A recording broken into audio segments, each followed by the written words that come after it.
1914ಕ್ಕೆ ಒಂದನೇ ಮಹಾಯುದ್ಧ ಪ್ರಾರಂಭವಾಗುತ್ತೆ. ಈ ಸಮಯದಲ್ಲಿ ಹಿಟ್ಲರ್ ಜರ್ಮನಿಗೆ ಇಂಪೋರ್ಟ್ ಆಗ್ತಿದ್ದ ಎಲ್ಲಾ ಸರಕು ಮತ್ತೆ ಸೇವೆಗಳನ್ನ ಬ್ಯಾನ್ ಮಾಡಿರ್ತಾನೆ. ಅದರಲ್ಲಿ ವಿದೇಶಿ ಚಿತ್ರಗಳು ಸೇರ್ಕೊಂಡಿರ್ತವೆ. ಜರ್ಮನ್ನರಿಗೆ ಹೊರ ಜಗತ್ತಿನ ಚಿತ್ರಗಳ ಬಗ್ಗೆ, ಚಿತ್ರಗಳ ಬೆಳವಣಿಗೆಯ ಬಗ್ಗೆ ಏನೂ ತಿಳಿತಿರೋದಿಲ್ಲ. ಅವರು ಐಸೋಲೇಷನ್ ಅಲ್ಲಿ ಇರ್ತಾರೆ. ಆ ಸಮಯದಲ್ಲಿ ಹುಟ್ಟಿಕೊಂಡ ಆರ್ಟ್ ಫಾರ್ಮ್ ಮತ್ತೆ ಸಿನಿಮಾ ಮೂವ್ಮೆಂಟ್ ಜರ್ಮನ್ ಎಕ್ಸ್ಪ್ರೆಷನಿಸಂ. ನಮಸ್ಕಾರ ಗುರು, ನಾನು ಶ್ರೀನಿಧಿ ಬೆಂಗಳೂರು. ನೀವು ನೋಡ್ತಾ ಇದ್ದೀರಾ ಗಾಂಧಿ ಕ್ಲಾಸ್. ಈ ಚಿತ್ರಗಳು ನೈಜತೆಗೆ ದೂರ, ಅತಿ ವಾಸ್ತವ ಅನ್ನಿಸುವ ಚಿತ್ರಗಳು. ಒಬ್ಬ ವ್ಯಕ್ತಿಯ ಮಾನಸಿಕ ತುಮುಲ, ನೋವು, ಭಯ, ಖುಷಿ ಪ್ರತಿಯೊಂದನ್ನ ಎಕ್ಸಾಜರೇಟ್ ಮಾಡಿ ನೆರಳು ಬೆಳಕಿನ ಬಳಕೆ, ಆಪ್ಟಿಕಲ್ ಎಫೆಕ್ಟ್ನ ಬಳಕೆಯ ಮೂಲಕ ವಿಭಿನ್ನವಾಗಿ ಸೆರೆ ಹಿಡಿಯಲಾಗ್ತಿತ್ತು. ಯುದ್ಧ ಪ್ರಾರಂಭವಾಗುವ ಸಮಯದಲ್ಲಿ ಕೇವಲ 10-20 ಚಿತ್ರಗಳನ್ನ ತಯಾರಿಸುತ್ತಿದ್ದ ಜರ್ಮನಿ ಯುದ್ಧ ಕೊನೆಗಾಣುವ ಸಮಯಕ್ಕಾಗಲೇ 100 ಚಿತ್ರಗಳನ್ನ ತಯಾರಿಸೋದಕ್ಕೆ ಪ್ರಾರಂಭ ಮಾಡಿತ್ತು.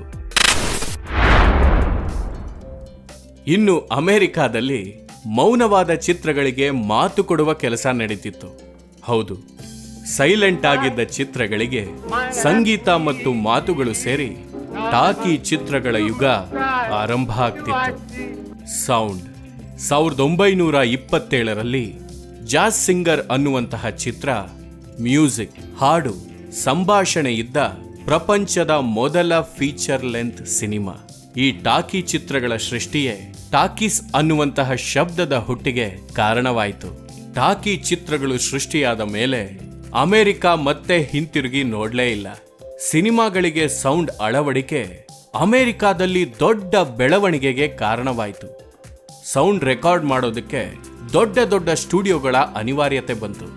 ಇನ್ನು ಪ್ರೊಡಕ್ಷನ್ ಕಂಪನಿಗಳು ದೊಡ್ಡ ದೊಡ್ಡ ಸ್ಟುಡಿಯೋಗಳ ನಿರ್ಮಾಣಕ್ಕೆ ಮುಂದಾದವು. ಸ್ಟುಡಿಯೋ ಸಿಸ್ಟಮ್ ಪ್ರಾರಂಭ ಆಯಿತು. 1930ರ ಸುಮಾರಿಗೆ ದೊಡ್ಡ ಸ್ಕೇಲ್ನ ಇಂಗ್ಲಿಷ್ ಚಿತ್ರಗಳನ್ನು ನಿರ್ಮಿಸುತ್ತಿದ್ದದ್ದು ಈ ಬಿಗ್ 5 ಸಂಸ್ಥೆಗಳು: MGM, Paramount, RKO, Warner bros, 20th century fox. ಇಲ್ಲಿಂದ ಹೊಸ ಎರಾ ಆರಂಭ ಆಗುತ್ತೆ, the golden age of Hollywood. ಇದು 1930ರಲ್ಲಿ ಪ್ರಾರಂಭವಾಗಿ 1960ರ ಸುಮಾರಿಗೆ ನಿಧಾನವಾಗಿ ನಶಿಸಿ ಹೋಗೋದಕ್ಕೆ ಆರಂಭವಾಗುತ್ತೆ. ಈ ಸಮಯದಲ್ಲಿ ಒಂದು ವರ್ಷಕ್ಕೆ 400ಕ್ಕೂ ಹೆಚ್ಚಿನ ಚಿತ್ರಗಳು ತಯಾರಾಗ್ತಿದ್ವು. ಒಂದು ವಾರಕ್ಕೆ 90 ಲಕ್ಷಕ್ಕೂ ಹೆಚ್ಚಿನ ಅಮೆರಿಕನ್ನರು ಸಿನಿಮಾವನ್ನ ಕನ್ಸ್ಯೂಮ್ ಮಾಡೋದಕ್ಕೆ ಶುರು ಮಾಡಿದ್ರು. ಸಿನಿಮಾ ಜನರ ಬದುಕಿನ ಅವಿಭಾಜ್ಯ ಅಂಗ ಆಗೋದಕ್ಕೆ ಶುರುವಾಗಿತ್ತು. ಸ್ಟಾರ್ಗಳು ಹುಟ್ಕೊಂಡ್ರು, ಸ್ಟಾರ್ ಸಂಸ್ಕೃತಿ ಹುಟ್ಕೋತು.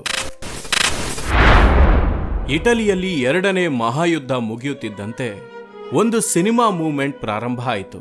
ಅಲ್ಲಿನ ಫಿಲ್ಮ್ ಮೇಕರ್ಸ್ ತಮ್ಮದೇ ಆದ ವಿಭಿನ್ನ ಶೈಲಿಯಲ್ಲಿ ಸಿನಿಮಾಗಳನ್ನು ತಯಾರಿಸೋದಕ್ಕೆ ಪ್ರಾರಂಭಿಸಿದ್ರು. ಅದೇ ಇಟಲಿಯ ನಿಯೋ ರಿಯಲಿಸಂ. ಆಗ ಇಟಲಿಯಲ್ಲಿ ಮುಸೋಲಿನಿಯ ಮಗ ನಡೆಸುತ್ತಿದ್ದ ಸಿನಿಮಾ ಅನ್ನೋ ಪತ್ರಿಕೆಯಲ್ಲಿ ಚಿತ್ರ ವಿಮರ್ಶೆ ಬರೆಯುತ್ತಿದ್ದ ಸಾಕಷ್ಟು ವಿಮರ್ಶಕರು ಇಟಲಿಯಲ್ಲಿ ತಯಾರಾಗುತ್ತಿದ್ದ ಟೆಲಿಫೋನಿ ಬಿಯಾಂಚಿ ಶೈಲಿಯ ಚಿತ್ರಗಳನ್ನು ವಿರೋಧಿಸೋಕೆ ಶುರು ಮಾಡಿದ್ರು.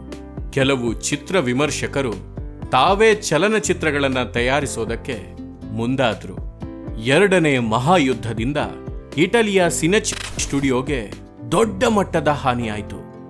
Film makers ರಸ್ತೆಗಿಳಿದ್ರು. ಜನಸಾಮಾನ್ಯರ ನಡುವೆ ಸಿನಿಮಾ ಮಾಡೋದಕ್ಕೆ ಶುರು ಮಾಡಿದ್ರು. ಮಹಾಯುದ್ಧದಿಂದ ಜನಜೀವನಕ್ಕೆ ಆದ ಹಾನಿ, ಕಿತ್ತು ತಿನ್ನುವ ಬಡತನವನ್ನ, ಅನ್ಯಾಯವನ್ನ ಸೆರೆ ಹಿಡಿಯುವ ಕೆಲಸಕ್ಕೆ ಮುಂದಾದ್ರು. ಕಾರ್ಮಿಕ ವರ್ಗದ ಕಥೆಗಳನ್ನ ಹೇಳೋದಕ್ಕೆ ಶುರು ಮಾಡಿದ್ರು. ಅಮೆರಿಕಾದಲ್ಲಿ ಜನರಿಂದ ದೂರ ದೊಡ್ಡ ದೊಡ್ಡ ಸ್ಟುಡಿಯೋಗಳಲ್ಲಿ ಚಿತ್ರಗಳು ತಯಾರಾಗ್ತಿದ್ರೆ, ಇಟಲಿಯಲ್ಲಿ ಜನಸಾಮಾನ್ಯರ ನಡುವೆ ಜನಸಾಮಾನ್ಯರಿಗೋಸ್ಕರ ಜನಸಾಮಾನ್ಯರ ಕಥೆಗಳು ಸೃಷ್ಟಿಯಾಗ್ತಾ ಇದ್ವು. 2ನೇ ಮಹಾಯುದ್ಧದ ಸಂದರ್ಭದಲ್ಲಿ ಚಿತ್ರಿಸಿದ ಪ್ರಮುಖ ಚಿತ್ರವೆಂದರೆ ರೋಮ್ ಓಪನ್ ಸಿಟಿ. ಪ್ರಮುಖವಾದ ಇಟಲಿಯ ನಿಯೋ ರಿಯಲಿಸ್ಟಿಕ್ ಚಿತ್ರ ಬೈಸೈಕಲ್ ಥೀವ್ಸ್. ಈ ಚಿತ್ರದಲ್ಲಿ ಸಾಕಷ್ಟು ಪ್ರಮುಖ ಪಾತ್ರಗಳನ್ನು ಮಾಡಿದವರು ನಟರಲ್ಲ, ಜನಸಾಮಾನ್ಯರೇ. ಪ್ರೊಫೆಷನಲ್ ಆಕ್ಟರ್ಸ್ನ ಬಿಟ್ಟು ನಾನ್ ಆಕ್ಟರ್ಸ್ಗಳಿಂದಾನೇ ನಟನೆ ಮಾಡಿಸಿ ಚಿತ್ರಗಳನ್ನ ತಯಾರಿಸ್ತಿದ್ರು.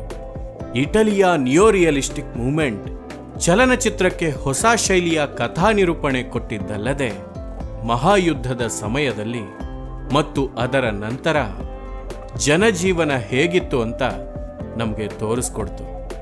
ಇಲ್ಲದಿದ್ದರೆ ನಮಗೆ ಯುದ್ಧದಿಂದ ಆಗುವ ನಷ್ಟ ಎಷ್ಟು ದೊಡ್ಡ ಪ್ರಮಾಣದಲ್ಲಿ ಇರುತ್ತೆ ಅಂತ ತಿಳಿತಾನೇ ಇರಲಿಲ್ಲ. ಮುಂದಿನ ಭಾಗದಲ್ಲಿ ಸಿನಿಮಾಗೆ ಕಲರ್ ಹೇಗೆ ಬಂತು, ಫ್ರೆಂಚ್ ಹೊಸ ಅಲೆಯ ಚಿತ್ರಗಳು ಹೇಗಿದ್ವು ಮತ್ತು ಯಾಕೆ ಇಂಪಾರ್ಟೆಂಟ್, ಭಾರತಕ್ಕೆ ಚಲನಚಿತ್ರ ಹೇಗೆ ಕಾಲಿಡ್ತು, ಪ್ರತಿಯೊಂದನ್ನು ನೋಡ್ಕೋತಾ ಹೋಗೋಣ. ನಿಮಗೆ ಈ ವಿಡಿಯೋ ಇಷ್ಟ ಆಗಿದ್ದಲ್ಲಿ ಲೈಕ್ ಮಾಡಿ, ಶೇರ್ ಮಾಡಿ, ಫಾಲೋ ಮಾಡಿ ಮತ್ತೆ ಸಬ್ಸ್ಕ್ರೈಬ್ ಮಾಡಿ.